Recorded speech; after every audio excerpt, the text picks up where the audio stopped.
इतिहास संशोधक इंद्रजित सावंत यांना धमकी दिल्याप्रकरणी छत्रपती शिवाजी महाराज व छत्रपती संभाजी महाराज यांच्याविषयी आव्हानकारक वक्तव्य केल्याप्रकरणी प्रशांत कोरटकरवर अद्यापही ठोस कारवाई झालेली नाही।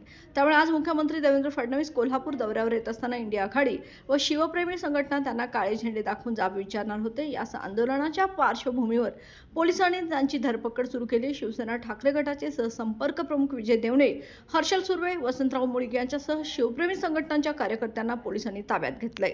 महाराष्ट्रामध्ये जे नवीन सरकार आलेलं आहे, या सरकारचं मत आहे की लोकांनी विरोध करायचा नाही, पण हा विरोध सरकारला नाही आहे।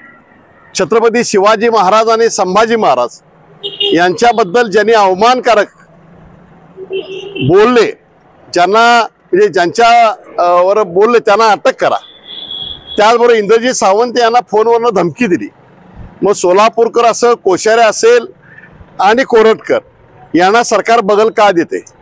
काल विधानसभेमध्ये या प्रश्नावर चर्चा सुरू असताना मुख्यमंत्री म्हणतात की कोरटकर हा चिल्लर आहे। अरे मग चिल्लर आहे तर तो अटक का होत नाही आहे? आणि या दडपशाहीच्या धोरणामुळे आज एक लोकशाहीनं मुख्यमंत्र्यांना काळे झेंडे दाखवण्याचा कार्यक्रम केला असताना आज सकाळी जवळजवळ 4 ते 5 जागेला या पोलिसांना एक हातावर तुरी देऊन मी पळून गेलो, तरी सुद्धा त्यांनी आज या ठिकाणी अटक केलेला आहे। सरकारनं ही दडपशाही केली म्हणून आम्ही सरकारचा या ठिकाणी निषेध व्यक्त करतोय। साहेब, आंदोलनाचा पुढचा टप्पा कसा असणार आहे? आंदोलनाचा पुढचा टप्पा यापुढे हे आंदोलन ह्या राज्य सरकारच्या विरुद्ध सुरू राहील।